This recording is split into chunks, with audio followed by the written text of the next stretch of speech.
Hola, buenos días a todos. Vamos a comenzar puntuales. Soy Lucía Montot, directora general de Formación y Servicios de CEMPA, y quiero daros la bienvenida a este evento, en el que vamos a hablar de un tema clave para el futuro de la industria: el potencial de los gemelos digitales aplicados a la optimización energética y la depuración de agua en el ámbito industrial, a través de los resultados del proyecto GEDAL. En esta sesión, el equipo del Instituto Tecnológico de la Energía, ITE, nos va a guiar a través de este interesante programa. Para ello, contamos con la presencia de Alejandro Rubio Rico, responsable técnico del proyecto GEDAL, que nos hablará de la importancia de la eficiencia energética y la depuración de agua en las empresas. Por otra parte, Fernando Mengos, especialista en modelado y simulación, nos presentará los objetivos y los resultados obtenidos en el proyecto GEDAL.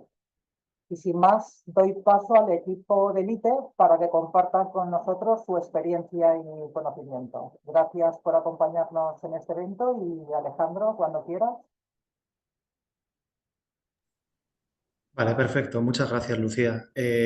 Bueno, pues como bien me han presentado, me llamo Alejandro Rubio, pertenezco al área de eficiencia y los usos de la energía, concretamente dentro del Instituto Tecnológico de la Energía.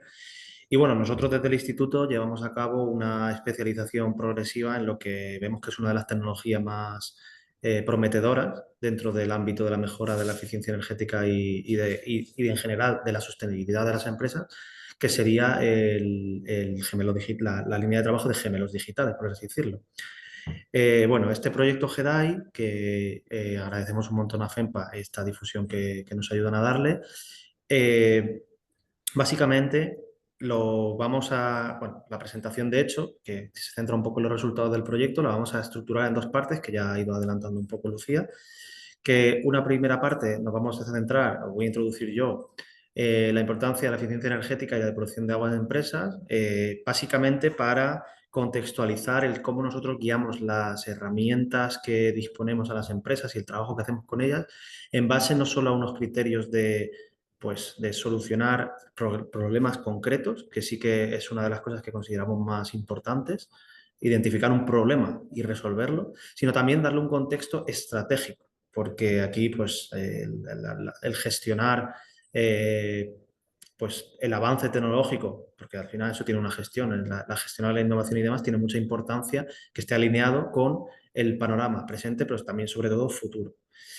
Y por otro lado, la segunda parte, también introduciré yo una pequeña parte de este segundo punto de presentación de resultados, básicamente introduciendo lo que es un concepto de qué es un gemelo digital, por si hubiera alguien que no conociera el concepto, y un poco dando algunas pinceladas sobre el valor que pueden proporcionar. Y ya pues, mi compañero Fernando cerrará con algunos casos de aplicación que hemos obtenido en el propio proyecto.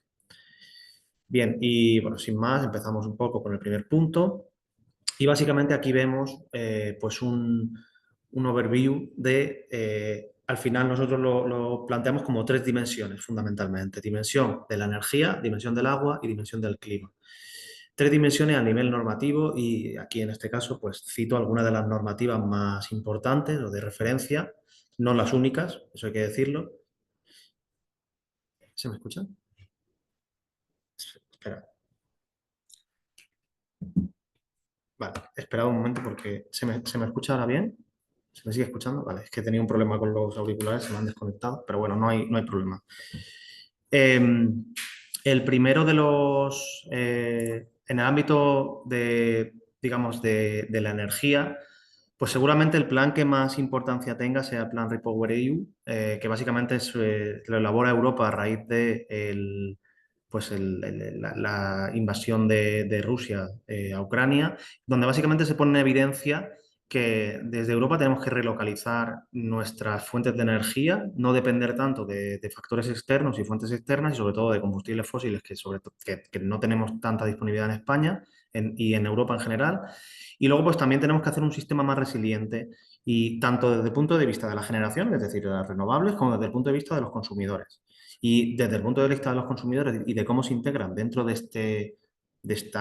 red eléctrica, de esta red energética mucho más resiliente, ahí es donde está la clave de esta herramienta, de este tipo de herramientas. Además, también a nivel europeo, pues están las directivas de eficiencia energética con sus modificaciones posteriores y demás. A nivel nacional tenemos el PNIEC, el Plan Nacional Integrado de Energía y Clima, con un Real Decreto referente a auditorías energéticas también específicamente y mucha más normativa. Quiero decir, solo cito algunas para simplemente dejar claro que a nivel normativo la energía tiene una clara estrategia y una serie de objetivos a nivel 2050, 2030, incluso más allá.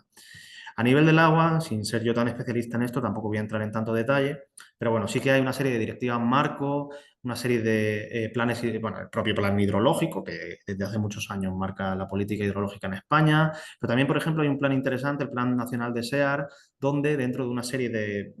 pues, dimensiones o ítems se establece como el agua como un recurso estratégico clave y se asocia a el consumo energético para conseguir tratar de manera eficiente ese agua y reducir también la cantidad, bueno, maximizar la reutilización de agua y reducir la carga contaminante, también es muy interesante de tenerlo en cuenta. Además, aquí hay que tener en cuenta que a pesar de que ahora no existe tampoco una gran trazabilidad de los residuos o de los contaminantes hacia consumidores industriales de agua, o sea, hacia emisores industriales de agua, hacia empresas que vierten agua contaminada, entre comillas, o que debe ser tratada, se pretende que en el futuro sí que lo haga. Es decir, se pretende que progresivamente se establezca algún tipo de reporting que sea, en el cual se sea capaz de trazar qué tipo de vertidos desde qué tipo de empresas se están emitiendo y sobre todo, según qué tipo de vertidos sean, pues exigir unas condiciones de tratamiento mayores y una corresponsabilidad ambiental. Y luego a nivel climático, que es pues un poco un marco mucho más amplio, tendríamos por un lado bueno, el Green Deal, el Pacto Verde Europeo, el Fit for 55 a la hora de pues, establecer o revisar los objetivos de reducción de emisiones. Aquí también es muy interesante la directiva Corporate Sustainability Reporting Directive, que establece pues, la obligatoriedad de que primero empresas que cotizan en bolsa o de gran tamaño y luego empresas pymes progresivamente, tengan que establecer de manera, o sea, tenga que emitir de manera anual pues informes de sostenibilidad, entre los que se incluyen también informes, por ejemplo, de cálculo de huella de carbono y demás. Entonces, digamos que a nivel climático, cosas que hasta ahora eran un poco pues unos objetivos globales y cada una de las empresas que, digamos, aplicaba medidas para mitigar el impacto climático que de manera individual realizaban, era algo a nivel positivo de marca, algo a nivel de una ventaja, pero no era una exigencia hasta ahora, progresivamente sí que va a empezar a serlo, al menos en el contexto en que nos movemos de Europa, porque como continente hay que tener en cuenta que Europa ha tomado el testigo de ser el líder de la transición energética, climática y demás. Y por lo tanto, pues ahora mismo, tal y como está el panorama, o sea, tal y como está el panorama internacional, Europa es la referencia en este sentido y será a quien más directamente se le exijan cosas a nivel individual. Luego, pues también esto lo podemos traducir a nivel nacional, pues en la estrategia de descarbonización a largo plazo, que establece algo más a nivel estratégico en España, la ley también de cambio climático y transición energética, el propio PNIEC también menciona, obviamente, este Plan Nacional Integrado de Energía y Clima, pues también trata el ámbito climático, pero realmente aquí la clave está en que estas tres dimensiones están totalmente interrelacionadas entre ellas. Como podemos ver, energía, clima y agua, al final, en este ámbito concreto, el agua depende enteramente de la energía para su tratamiento, y para su bombeo, para su trasiego. Además, pues el agua también tiene el potencial de almacenar energía mediante la hidroelectricidad. El agua y el clima están totalmente correlacionados, siendo el agua un recurso estratégico clave. Y además, por cómo funciona nuestro sistema eléctrico, el clima también influye en el agua en el sentido de que sequías e inundaciones afectan a la disponibilidad de energía, tal y como pues, por las centrales que tenemos de bombeo y demás, y también por otros efectos indirectos. Y de hecho, la energía, obviamente, es una de las principales implicaciones del consumo energético, en este caso, de emisión de gases de efecto invernadero, ya sea una emisión directa, pues por ejemplo, como con la quema de gas natural, como emisiones indirectas por el consumo de energía eléctrica que se genera en un punto deslocalizado o centralizado.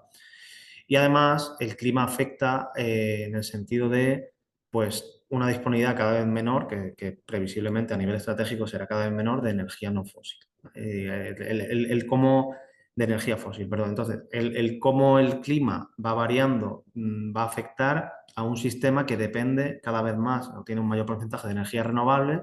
va a ser, por lo tanto, con un carácter cada vez más variable y pues exige también una cierta adaptación. Vuelvo un momento hacia atrás y todo esto,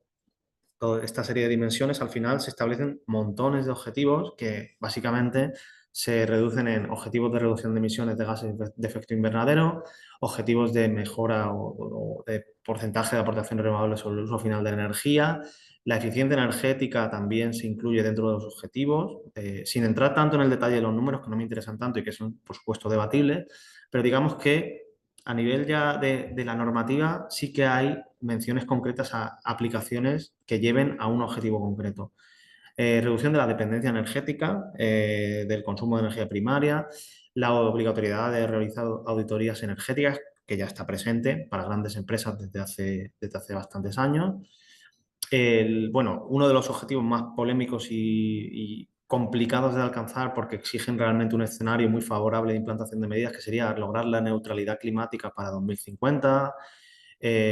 lo que ya he comentado antes de la obligatoriedad de reportar la huella de carbono. Bueno, relativo al agua también se establece un objetivo de la utilización de un porcentaje mínimo de agua tratada en el ciclo urbano e industrial, la trazabilidad de vertidos que también he nombrado antes. Quiero decir que estamos en un escenario muy complejo y completo, en un escenario bastante ambicioso y que de alguna manera, sobre todo poniéndonos en la piel de la pequeña y mediana empresa y bueno, de las empresas individuales, por así decirlo, sobre las que recae de una manera muy indirecta este tipo de objetivos, que todas de alguna manera contribuyen de una u otra manera a conseguir estos objetivos, pues hay que empezar a pensar no tanto en cómo contribuyo de manera específica a esto, sino de manera estratégica cómo voy planteándome la evolución de mi empresa dentro de este nuevo contexto, sobre todo. Y aquí quería también hacer un pequeño apunte sobre el impacto que este escenario tan complejo, tan incluso caótico, que ya no es solo a nivel de clima, es a nivel sociopolítico, es a nivel de globalización de manera general y demás, que pues tal y como funcionamos ahora mismo, nos exponemos a competir en un mercado totalmente globalizado, donde hay conexión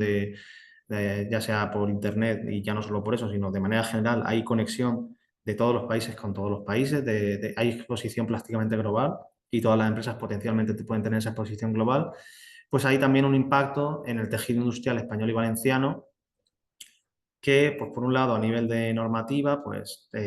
como ya he comentado, con la huella de carbono, eficiencia energética, la exigencia de reutilización del agua, y disminución de gases de efecto invernadero y trazabilidad de los vertidos, esos son los principales checkpoints a nivel normativo, pero también a nivel de competitividad hay una serie de implicaciones no tan explícitas, pero que sí que subyacen a el cómo una empresa va a ver condicionada su competitividad, no tanto ahora, sino sobre todo en el futuro. Principalmente el coste de la energía, que tenemos el ejemplo muy reciente del COVID, del impacto del COVID, ahora vamos a ver algunos ejemplos. La necesidad de incremento de la productividad en un entorno cada vez más competitivo, la mejora de la calidad y de la toma de decisiones. La mejora de la calidad es por una cuestión de competencia en mercado, como una de las variables diferenciadoras, y también la mejora de la toma de decisiones es ante escenarios cada vez más cambiantes e inciertos. Y luego, pues con un pequeño apunto también, la responsabilidad social corporativa, que también es un aspecto diferenciador positivamente. Todo eso nos lleva a una serie de retos que subyacen, si combinamos un poco estas dos visiones, que además aquí he puesto algunos ejemplos concretos sobre cómo las depuradoras, en este caso las ERARI, que son depuradoras de aguas residuales industriales, son de menor tamaño, suelen ser de menor tamaño y por tanto tienen menor rendimiento energético que las grandes depuradoras. Además, existe una necesidad de mejorar la visibilidad de contaminantes específicos y nuevas técnicas de tratamiento de agua. También, por ejemplo, CaixaBank hizo un informe muy interesante sobre el coste de la energía, en este caso, a nivel económico, cómo impactaba o presionaba en los precios de la producción y condicionaba directamente la competitividad, que además en este informe se clasificaban, que este informe que lo cito aquí, se clasificaba el grado de dependencia de cada uno de los sectores y era muy interesante para ver, pues según el tipo de industria en el que trabajas, de qué manera estás expuesto al coste de la energía, porque, pues como digo, en el futuro seguramente esta exposición pueda acentuarse. Además, hay también un reto que es la complejidad de calcular la huella de carbono, eso es fundamentalmente en alcance 3, en sectores industriales, por la cantidad de documentación que se requiere, por la cantidad de detalle al que hay que llegar para elaborar pues, un cálculo que además es un cálculo estático que una vez que hubiera ciertos cambios habría que ir adaptando en la empresa. Y luego, de manera específica para la comunidad, tenemos una ventaja en ciertos aspectos, pero también una cierta debilidad en el sentido de que gran parte de las empresas son pymes y por lo tanto están mucho más expuestas pues a este tipo de escenarios tan cambiantes y tan agresivos a nivel de exigencia competitiva. Además, hay un informe de competitividad regional disponible elaborado por el Consejo General de Economistas de España, donde pues, la Comunidad Valenciana se sitúa por debajo de la media en cuanto a competitividad regional en España. Lo que nos hace pensar que, a pesar de que tenemos una industria que además es una industria con bastante experiencia y tradición y muy especializada en ciertos ejes industriales estratégicos, sí que conviene plantearse,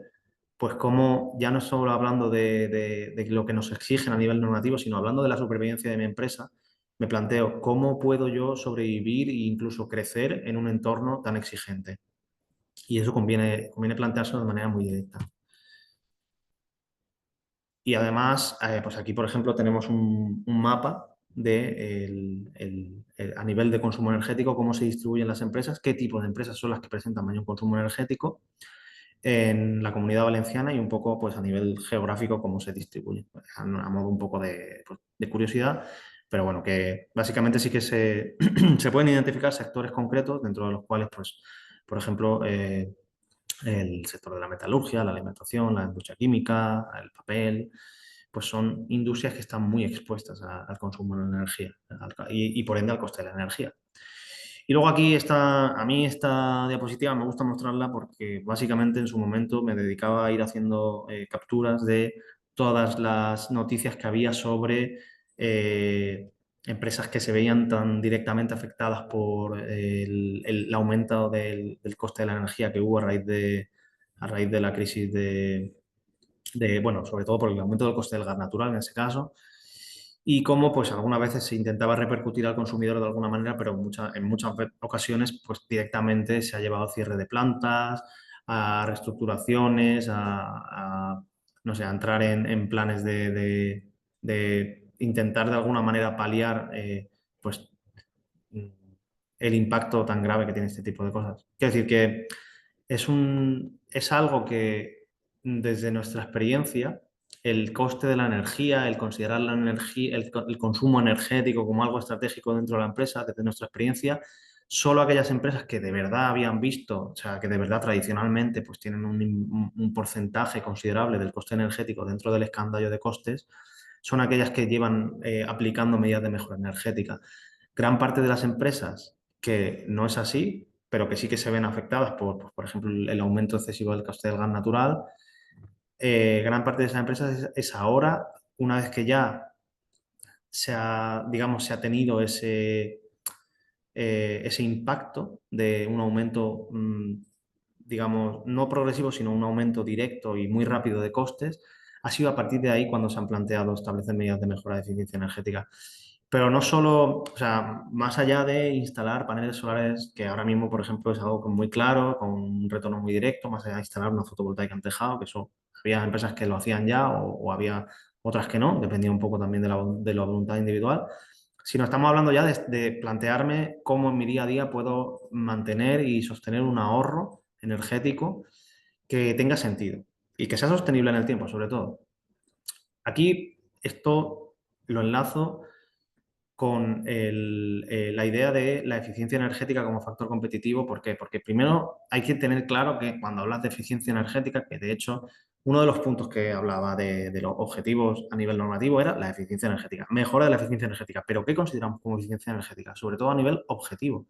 algo que yo pueda cuantificar de una manera clara. ¿Qué es la eficiencia energética? Pues la eficiencia energética hay que tener claro que es la relación entre la cantidad de energía requerida para realizar las actividades de una organización y la cantidad de energía real usada. Es decir, es un balance entre lo que yo requeriría y lo que yo realmente estoy usando. Eso se oiría según esta norma OME. También se puede definir como el conjunto de acciones que permiten el ahorro de la energía, y esto es muy importante, sin afectar a la productividad, calidad ni el confort en todas sus etapas: generación, distribución y consumo. Es decir, la eficiencia energética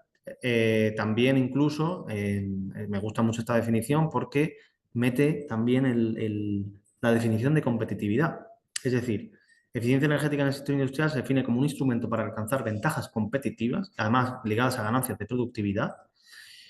y también en una herramienta para avanzar en el proceso de descarbonización. Es decir, que es algo sobre lo que tampoco hay un consenso muy claro, pero que ahora vamos a ver que sí que tiene unos procedimientos de cálculo bastante claros en contraposición a esto.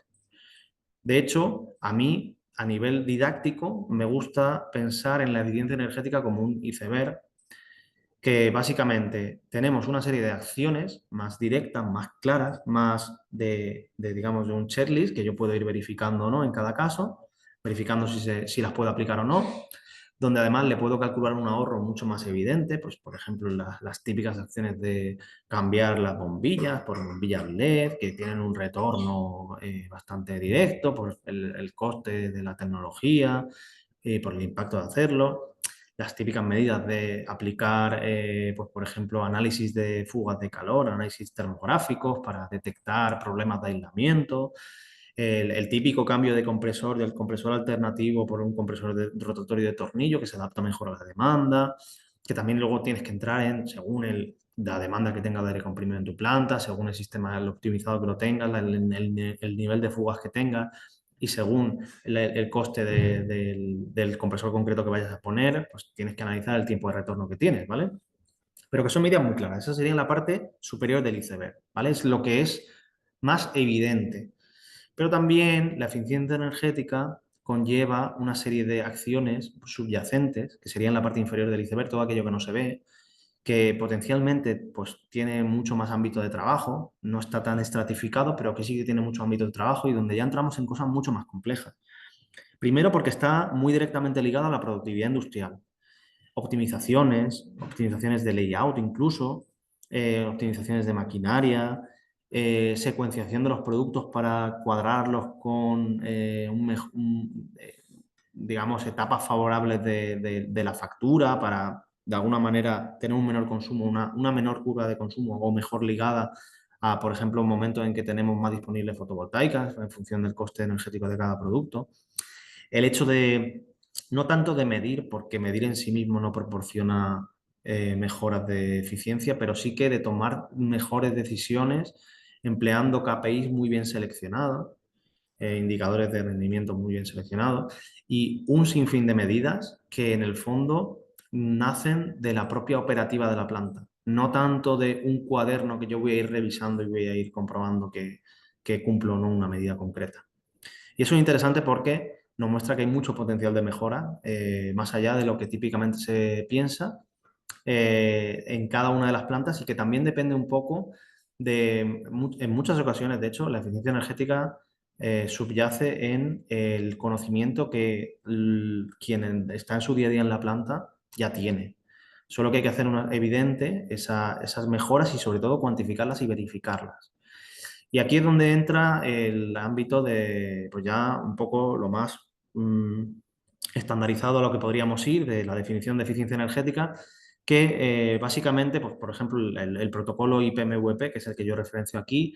te establece que debes medir y corregir correctamente lo que se llama una línea base. Básicamente, yo, para saber si he mejorado la eficiencia energética en la planta o ante una acción concreta, yo debo tomar una energía de referencia. Pues, por ejemplo, vamos a decir un caso muy típico que yo siempre cito porque es muy visual: cuando cambio un sistema de climatización en unas oficinas, por ejemplo. Pues yo tengo que coger un periodo de referencia lo suficientemente completo para yo poder analizar, pues yo qué sé, por ejemplo, el consumo energético de un año completo. Me cojo 12 valores de consumo, uno por cada mes. Y entonces esa es mi energía de referencia. Yo implanto lo que se llama la medida de eficiencia energética, la medida de mejora, que básicamente cambiar la climatización, y luego pues tendré que ajustar la energía de referencia y comparar la energía que finalmente he consumido. ¿Qué quiere decir esto? Pues básicamente lo que quiere decir es que yo tengo que tener en cuenta que a lo mejor yo cambio mi climatización en un año que es más caluroso, y a pesar de que yo estoy poniendo una climatización mucho más eficiente, el consumo puede ser no todo lo bueno que yo esperaría, o incluso mayor. ¿Por qué? Pues porque hace más calor, básicamente. Entonces, claro, tengo que ajustar, que para eso hay diferentes maneras de hacerlo, para tener una referencia que esté, que realmente sea lo que, la referencia que habría sido si hubiera tenido estas mismas condiciones en el pasado. Por lo tanto, esto me lleva a pensar, decir, joder, es que yo tengo que realmente verificar y asegurarme de que lo que yo estoy haciendo es algo que tiene sentido, que va a ser sostenible en el tiempo. Es decir, que yo procedimentalmente lo compruebo y a pesar de que a lo mejor este año no he conseguido todos los ahorros que podría esperar, eh, durante toda la vida de esta medida de mejora, que para este caso concreto es una medida muy específica, aseguro que voy a tener esa mejora energética. Porque la energía es que es algo muy complejo y depende de muchos más factores de los que se piensa. La etapa de verificar simplemente, o sea, de revisar la factura y decir, he consumido tanto, es que eso no tiene sentido. Eso tiene sentido quizá en actividades que sean súper claras y que no dependan prácticamente de factores externos, pero es que no suele ser así. Ya solo el haber incrementado la producción, pues seguramente, si por ejemplo hay un mes que he producido más, seguramente lo normal es que haya consumido más energía. Por lo tanto, no tiene sentido pensar en solo revisar el kilovatio hora que consumo a final de mes. Y eso es importante. De hecho, por ejemplo, en las ISOs de referencia, la ISO 50001 de sistemas de gestión energética, lo que suelen decir, aplicando los principios fundamentales de la rueda PDCA, del ciclo de Deming y demás, pero básicamente lo que suelen decir es, establece unos objetivos, ve verificándolos poco a poco y sobre todo procedimenta la mejora. Es decir, llévalo a un ámbito muy claro de tengo que hacer esto, esto, esto y esto de una manera continua para asegurarme que yo las medidas de mejora que esté consiguiendo realmente sean sostenibles en el tiempo. ¿Vale? Y esto es importante. Y parece que a lo mejor no tiene tanta relación con el concepto de gemelos digital, pero en realidad sí que la tiene y mucha. Y ahora vamos a ver por qué. De hecho, y aquí aprovecho, ya pasamos al segundo punto, que serían un poco pues, los objetivos y los resultados obtenidos en el proyecto GEDAI. Y para ello, pues lo primero voy a empezar describiendo que el concepto de gemelo digital y luego ya introduciré lo que es más el proyecto como tal. Primero, el gemelo digital como tal es un término muy amplio, no es, se habla de una tecnología, pero realmente es un término muy amplio que tiene diferentes orígenes, se pueden considerar diferentes orígenes. Uno de ellos es el libro de Mirror Worlds de David Gellner, que básicamente aquí no se habla como tal de género digital, sino que se plantea una idea. El libro es relativamente reciente, como podéis ver, y básicamente a mí lo que me gusta explicarlo es con la primera frase que aparece en el libro, que dice, este libro describe un evento que pasará pronto algún día. Te mirarás en un ordenador y verás la realidad. Mirarás un ordenador y verás la realidad. Esa es la idea que subyace al género digital, básicamente, ¿eh? Es tener una realidad virtual. Es decir, es tener algo en lo que yo refleje mi realidad y sobre lo que yo pueda operar de una manera totalmente virtual, sin las limitaciones del mundo físico, por así decirlo, si nos ponemos un poco más filosóficos. Sin embargo, no es David Gedlender, sino más bien Michael Greaves quien le da forma y establece un poco las bases de lo que se considera a día de hoy el concepto de gemelo digital más estándar o más de referencia, por así decirlo, académicamente e incluso comercialmente, que básicamente la idea es pues, disponer de un objeto, que eso sí que tiene que ser algo que exista, algo físico, no puede ser un concepto, tiene que ser un objeto físico que exista en el mundo real. Aquí, por ejemplo, un coche, un motor, lo que sea, o sea, algo que yo tenga un alcance definido, es esto de aquí, del cual yo dispongo de información, por eso la flecha de data, y que represento de manera totalmente virtual en un espacio virtual. La idea de gemelo digital, de hecho, también tiene su potencia dentro de lo que se llaman las simulaciones, o sea, ejecutar diferentes simulaciones, optimizaciones, escenarios de aplicación en el espacio virtual y sacar conclusiones que yo pueda aplicar en mi espacio real. Y esta es seguramente por la definición más formal y más mm, técnicamente correcta que encontraremos de gemelo digital. Sin embargo, pues seguramente la NASA es el ejemplo que se suele poner siempre sobre gemelos digitales, fundamentalmente porque durante la misión Apolo 13, en la que hubo un problema en esta misión, en el transbordador, en el cual pues, creo que hubo un problema con un tanque de oxígeno y demás, que básicamente se tuvo que improvisar una solución en tiempo real Se emplearon un montón de simuladores para entrenar a los astronautas en diferentes posibilidades y maneras de resolverlos. Básicamente se replicó la realidad de lo que estaba pasando en tiempo real y se estudiaron diferentes escenarios de mejora y de solución en este caso, porque es una solución crítica, adaptándose en todo caso a las condiciones reales. Además, la NASA en este caso también nos presenta o sea, es una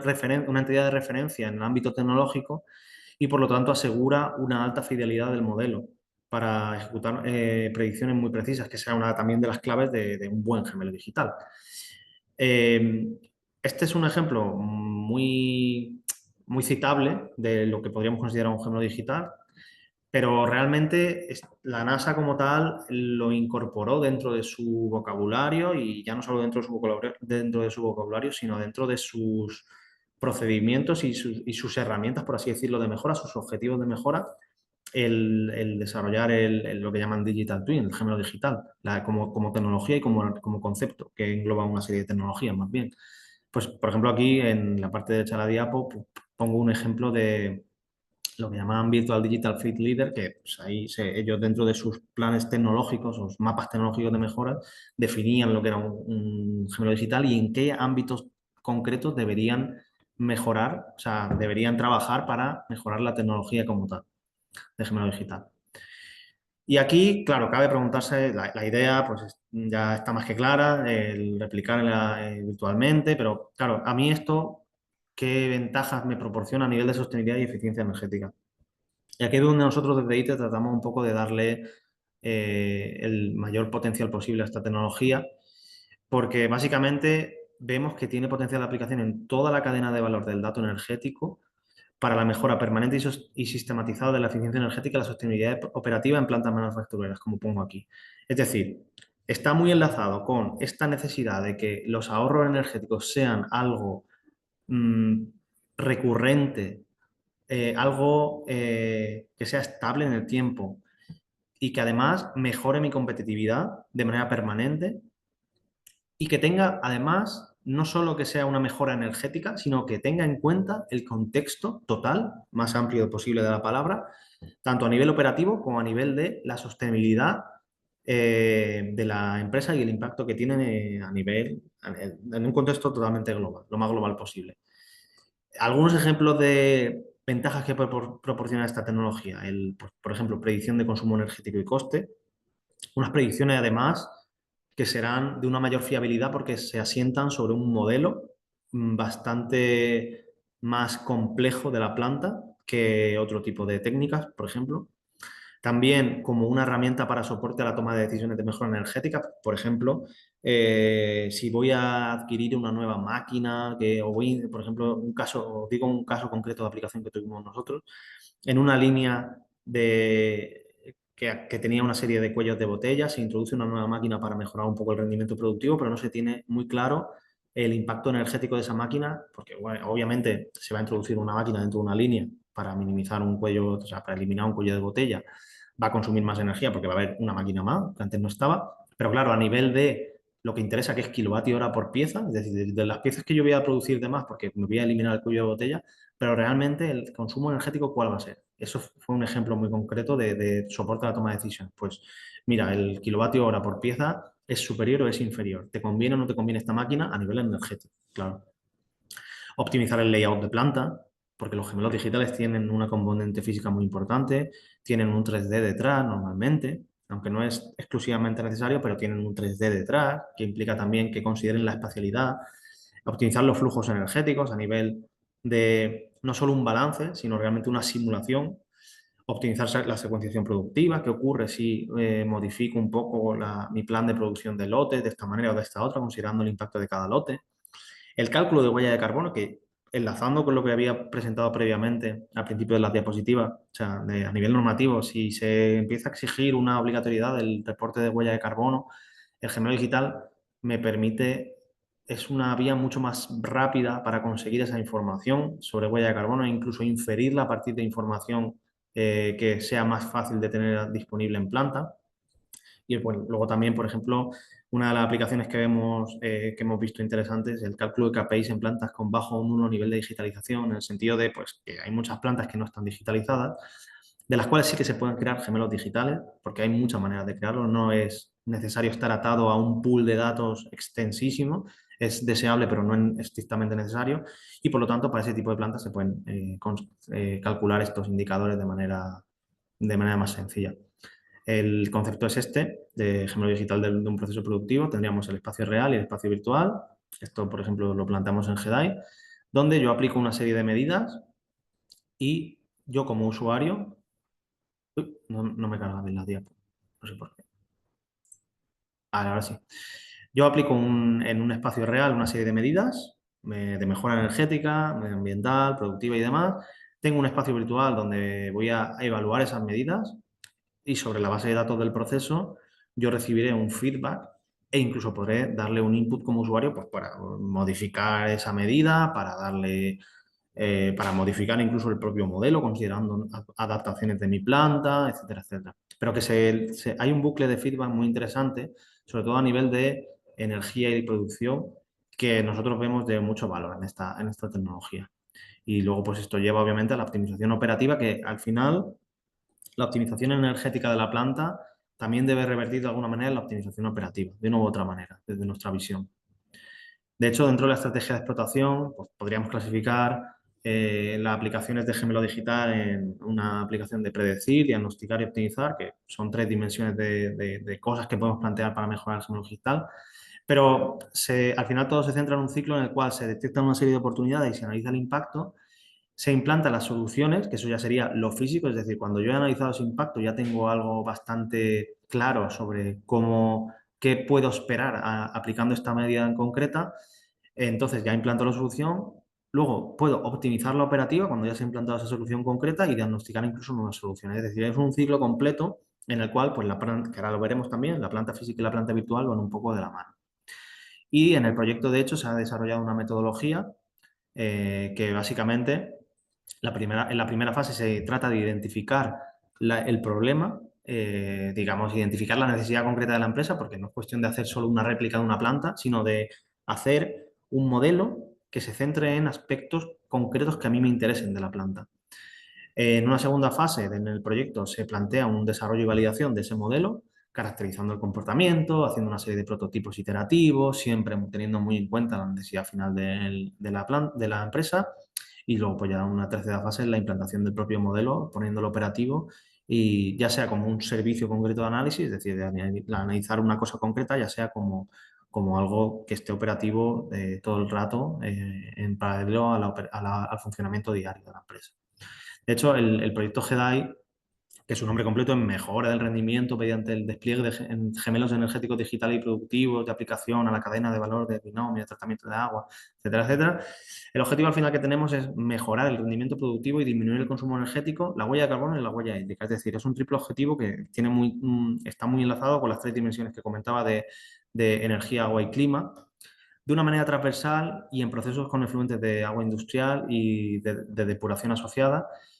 pero sobre todo intentando establecer una metodología que acelere el desarrollo y la aplicación, permita generar prototipos, testearlos y validarlos de manera muy sencilla y muy rápida en entornos concretos de una máquina concreta, de una línea, de toda la planta, pero teniendo muy claro desde el principio cuál es el alcance. Y además planteándolo desde un punto de vista escalable y replicable, obviamente. Algunos de los resultados que ya voy a ir adelantando y a partir de aquí ya le voy a pasar el testigo a mi compañero para que lo explique un poco más en detalle, pues todos los resultados que hemos ido consiguiendo en el proyecto, pero bueno, de manera general en el proyecto han participado dos empresas del sector textil, una empresa mecanizada y una empresa del sector metalmecánico, todas ellas con consumo de agua y estaciones de tratamiento de agua de una manera u otra, que aquí por ejemplo podemos ver un ejemplo en la parte derecha de uno de los gemelos corriendo en el sistema. Y a ver, algunas de las barreras que nos hemos encontrado dentro de esta aplicación de la metodología, porque el proyecto, la idea era diseñar y aplicar la metodología para ver qué podíamos generar de ella, pues era primero una heterogeneidad en tamaño y complejidad de las plantas, pues habían plantas muy pequeñas, habían plantas muy grandes, habían plantas muy complejas, habían plantas algo más sencillas, habían plantas muy digitalizadas y habían plantas, bueno, muy digitalizadas no, de hecho, esa ha sido otra de las barreras. Habían plantas digitalizadas a un nivel medio, habían plantas poco digitalizadas. Pero en todo caso no había un nivel excesivo de digitalización y eso también pues, es una barrera. Entonces, por eso decía antes que el gemelo digital hay que concebirlo como que no es necesario disponer tampoco de una grandísima cantidad de datos. Es deseable, pero no es exclusivamente necesario. Y algunos de los valores que ha proporcionado el proyecto, la aplicación de los gemelos digitales, pues sería, por ejemplo, un cálculo detallado casi real de huella de carbono en maquinaria operando, predicción del coste de energía, de agua, de impacto, optimizaciones concretas de cantidades de agua, que ahora no, mi compañero Fernando va a explicar un poco más en detalle, validar puesta en marcha de nuevas etapas de tratamiento de agua y bueno, ahí al final se obtienen, lo bueno es que en estos modelos para el ámbito energético está bastante bien, se obtienen pues unas eficiencias bastante altas de en torno a un 7 o un 8% de error como máximo, que incluso estos valores los estamos mejorando y que, bueno, son más que suficientes para la toma de decisiones, sobre todo en el ámbito energético y sobre todo también que permiten pues un poco la adaptabilidad. Y aquí ya voy a dejar de compartir y voy a ceder el testigo a mi compañero.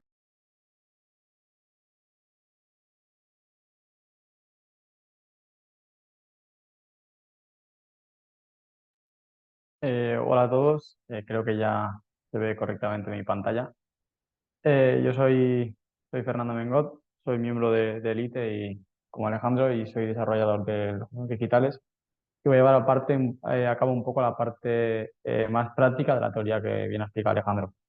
Para empezar un poco, vamos a ver la aplicación del gemelo digital para planificar la secuencia de un proceso productivo. Por ejemplo, por poner uno de los casos utilizados, sería replanificar la producción en base a la energía disponible para la mejora productiva. ¿A qué me refiero con energía disponible? Pues prácticamente al concepto de la predicción fotovoltaica. Y por ello es interesante introducir en este caso el concepto de calendario verde que tanto se escucha en los gemelos digitales. Calendario verde aplicado a la industria, podríamos definirlo como la planificación de la producción y otras actividades de manera que se minimice el consumo energético o las emisiones de CO2. Es decir, vamos a buscar optimizar el orden productivo en base a uno de estos dos factores, en este caso reducirlos. ¿Cómo se puede conseguir esto? Pues bueno, realmente existen distintas estrategias. Puede ser a partir de energía renovable, ya que como sabemos no son constantes y depende de condiciones ambientales. Por ejemplo, si usamos la energía fotovoltaica, que actualmente es la más utilizada dentro de la industria, no genera la misma cantidad de energía a las 2 de la tarde que a las 7 de la mañana. Por lo tanto, una buena planificación podría ser, en base a este criterio, desplazar los productos con mayor consumo que tenemos identificados hasta las centrales del día. A nivel de estrategia, podemos también centrarnos en los procesos, podemos optimizarlos, como por ejemplo sería optimizar los quemadores en base a la temperatura prevista para cada día, ya que somos capaces de realizar predicciones en base al gemelo digital. También es el mantenimiento predictivo que- que se escucha, ya que es importante, pero no solo a nivel de mantenimiento predictivo, sino incluso a planificar las paradas ya a largo plazo o corto plazo, como por ejemplo teniendo una predicción semanal o mensual de la energía capaz de producir,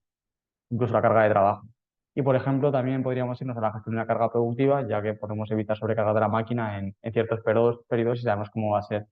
esta producción. En cuanto al gemelo, que podremos ver ya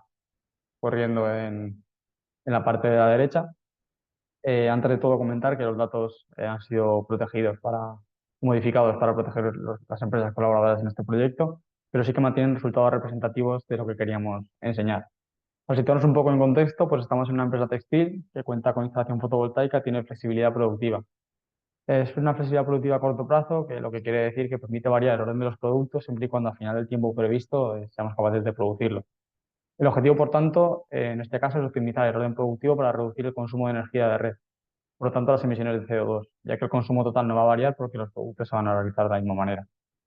En la pantalla de la derecha vemos, como he dicho, los gemelos digitales y podemos ver dos simulaciones en paralelo. Vemos en la parte de arriba el gemelo base, en el cual cuenta con una producción estándar, y en la parte de abajo un modelo optimizado en el cual ya ha pasado esta producción por un optimizador y tenemos el orden productivo óptimo para reducir las emisiones de CO2. En estas pantallas podemos ver gran cantidad de datos, podemos ver indicadores de proceso, como pueden ser temperaturas, estado de las bañeras o incluso potencia térmica, pero lo que nos interesa realmente es la parte de la izquierda, que es donde estamos viendo la curva de potencia y la distribución para cada uno de los dos casos. Y vamos ya a los resultados. Podemos ver que Para esta reordenación, que al final es una reordenación en base a estos criterios, la energía consumida de red se reduce un 14% para los mismos productos realizados. Esto es una simulación de un día y medio que podría extenderse en el tiempo y al final estamos hablando de grandes cantidades en cuanto a reducción de compra de red y por ello emisiones de CO2.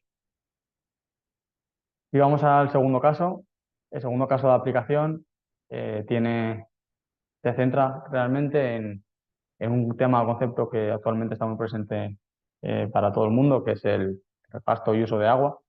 Y para ello vamos a intentar optimizarlo buscando la agrupación de diferentes programas productivos con necesidades hídricas similares, con el fin de intentar reutilizar al máximo posible el uso de agua y evitar llenados y vaciados innecesarios. Hablando un poco también de la teoría de este planteamiento, esta agrupación, como hemos dicho, consigue la reducción del consumo de agua al mantener el agua dentro de la máquina más tiempo y reducir los ciclos de limpieza. Además, si reducimos los ciclos de limpieza, mejoramos la eficiencia operativa del proceso, ya que se reducen los periodos de inactividad. Si reducimos los tiempos y los recursos, al final tenemos un ahorro en costes, ya que tanto hemos reducido el gasto en agua y además el gasto térmico, ya que como no hay que olvidar, cuando estamos en un proceso térmico que requiere agua, que ese agua que entra de red hay que adecuar las condiciones del proceso.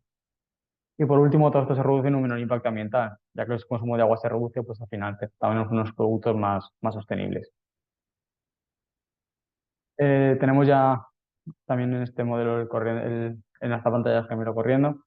Siguiendo con la misma estructura, estamos en una planta textil, donde en este caso existen máquinas de tintado que tienen distintos programas de funcionamiento, distintos requerimientos de agua y de limpiezas. Este funcionamiento hace que se pueda optimizar la producción, intentando reducir al máximo el número de limpiezas que realiza la máquina. En este caso estamos actuando sobre una máquina en particular, pero podríamos, vamos a corriendo, pero podríamos extrapolar al resto de la planta. Lo que vemos del gemelo digital simulando, en este caso sería la parte de arriba del modelo base y la parte de abajo el modelo optimizado, pero estamos viendo la EDA, que es la parte de tratamiento de agua. En esta pantalla vemos consumos energéticos de las distintas fases, volúmenes de los caudales, estado de los tanques. Es importante comentar que aunque a esta EDA al final le está llegando toda el agua de la planta, somos capaces en un gemelo digital de discretizar esta agua y saber cómo está incidiendo el agua en nuestra máquina en concreto dentro de estos gastos. Siendo así, ya un poco adelantando resultados, para los mismos productos vemos que en el caso 1 estamos gastando 17 metros cúbicos, a diferencia del caso 2, en el cual para los mismos productos estamos siendo capaces de realizarlos con un vertido de 11 metros cúbicos de agua. Esto supone una reducción del agua del 36%, o sea, un dato bastante elevado, considerando que se puede extrapolar en el periodo de tiempo. El siguiente caso que hemos propuesto se centra no tanto en la optimización, sino en obtener lo que es la huella de carbono asociada a cada producto. Viendo, como explica Alejandro, la normativa y hacia dónde son los planes, tanto europeos como nacionales, es un caso importante en el cual tenemos que poner el foco. Hablando un poco también de un poco la teoría de por qué aplicamos esto, es importante entender cómo el gemelo digital consigue esta trazabilidad. Al final tenemos un producto identificado en el gemelo digital que va a entrar al proceso 1 y que durante este proceso va a requerir un consumo de energía, el cual con el gemelo podemos discretizarlo. Siguiendo el flujo productivo, en este caso, flujo de dos procesos, este producto entrará al proceso 2 con su gasto correspondiente. Y por tanto tendremos, a partir de esta metodología, el consumo asociado a este producto en el gemelo digital. A través de cálculos podremos obtener emisiones de CO2 asociadas a este producto y a este gasto energético. ¿Qué beneficios tiene esto? Pues al final tenemos un mejor seguimiento del consumo, que además puede utilizarse posteriormente para optimizar el proceso. Tenemos mayor trazabilidad y transparencia y vamos a ser capaces de estimar costes de emisiones e incluso ayudar al cumplimiento normativo que tan importante es. Como en los casos anteriores, tenemos un caso de éxito en el cual vemos que es un gemelo distinto al anterior. En este gemelo, la potencia que vamos a mostrar, aparte del gemelo que tiene todas las funcionalidades, es el cálculo de emisiones de CO2 asociadas a cada producto. Para situar en el contexto, es una empresa también textil, la cual tiene diferentes procesos dentro de ella, como puede ser tintado, secado o otros de acabado. Y se quiere saber la huella del producto para cada proceso. Por ello, a la derecha vamos a ver el gemelo, en este caso vemos en la parte de arriba un conjunto de indicadores energéticos y de proceso, como puede ser los consumos energéticos por metro lineal, consumos térmicos, eléctricos o la curva de potencia. Y si hacemos un zoom en la parte de abajo, tenemos lo que son los indicadores medioambientales que hemos definido. En esta parte pues, se puede ver la huella de carbono del último producto realizado y cómo esta se va actualizando cada vez que el gemelo o sea, estima o predice la producción de un nuevo producto. A nivel de resultados, pues, el gemelo digital nos permite adaptarnos a las necesidades concretas de cada caso. Por lo tanto, este muestra un poco la potencia de estos gemelos en cualquier proceso. Y por último, un poco como resumen y muestra de- de potencia de estos gemelos, podemos hablar del gemelo digital como facilitador tecnológico 4.0. ¿Qué quiere decir esto? Al final los gemelos permiten a las personas encargadas de la optimización y del control de los procesos mayor conocimiento del proceso, ya que esto nos va a permitir predecir mejores escenarios y validación para optimizar ahorros o costes. Por ello, podemos ver aquí lo que sería, por ejemplo, el uso del gemelo digital para acompañar un proyecto. Partiríamos de una planta física, independientemente del sector, ya sea textil, metal o cualquiera que sea de interés, sobre la que se realizaría un gemelo digital del estado actual de la planta. Tendremos entonces en este punto tanto la planta como el gemelo digital. Si planteamos, por ejemplo, reducir las emisiones de CO2 electrificando la caldera, ¿cómo lo podríamos hacer de manera mejor? Pues lo ideal sería primero realizar este cambio dentro del gemelo digital, ya que tenemos un cambio sin costes asociados a material y posiblemente en un menor tiempo, y podremos ver cómo impactará este cambio en la planta física. Una vez el gemelo nos verifica la mejora, incluso nos ayuda a diseñarla, pasaríamos el mismo procedimiento a la planta física. Es decir, implantaríamos esta caldera y llegaríamos al punto 2, que sería la parte central de la diapositiva, a la cual tenemos tanto el gemelo como la planta física en el mismo estado. Para seguir un poco con este proceso de mejora, pues te propondría, por ejemplo, ahora la ampliación de fotovoltaica para cubrir el consumo de esta nueva caldera eléctrica. Por lo tanto, implementaríamos y desarrollaríamos esta nueva mejora dentro del gemelo. Una vez esté validada y diseñada, pasaríamos a implementar la planta física, teniendo ya la mejora tanto en el modelo físico como en el digital y siendo capaces de en un futuro plantear nuevas mejoras.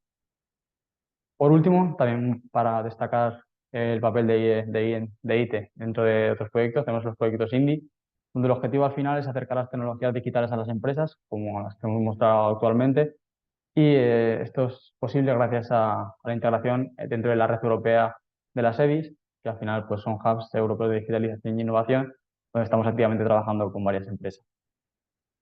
Por mi parte, esto sería todo. Dejo aquí la información tanto de Alejandro como mía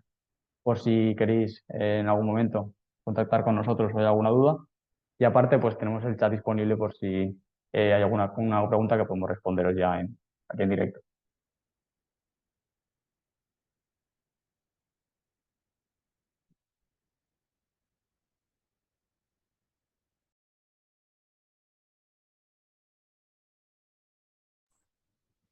Vale, pues muchas gracias, Fer. Y nada, lo primero habíamos también dejado unos 5 minutillos al final por si hubiera alguna duda. También aquí, como bien ha dicho Fernando, tenéis nuestros correos nos podéis buscar en LinkedIn, nos podéis enviar un correo directamente, estaremos encantados de hablar con vosotros. Cualquier duda, cualquier inquietud, cualquier pregunta que podáis tener más allá de este webinar, si queréis conocernos más en detalle, lo que hacemos, pues sentidos libres de ello. Y bueno, veo que no hay preguntas ni inquietudes ni demás. Y bueno, pues en principio ya con esto daríamos por cerrado el webinar. Y de todas maneras, insisto que estamos disponibles en estos canales. Y bueno, esperamos que al menos hayamos podido daros una pizca de información sobre este tipo de tecnologías, tendencias, estrategias, sobre todo que os haya resultado interesante este webinar, esta presentación. Y bueno, de nuevo agradecer a FEMPA pues, su colaboración, su organización en este tipo de acciones de visibilidad que nos ayudan mucho. Y con esto daríamos por cerrado el webinar. Si nadie tiene más que decir, os agradecemos a todos la asistencia.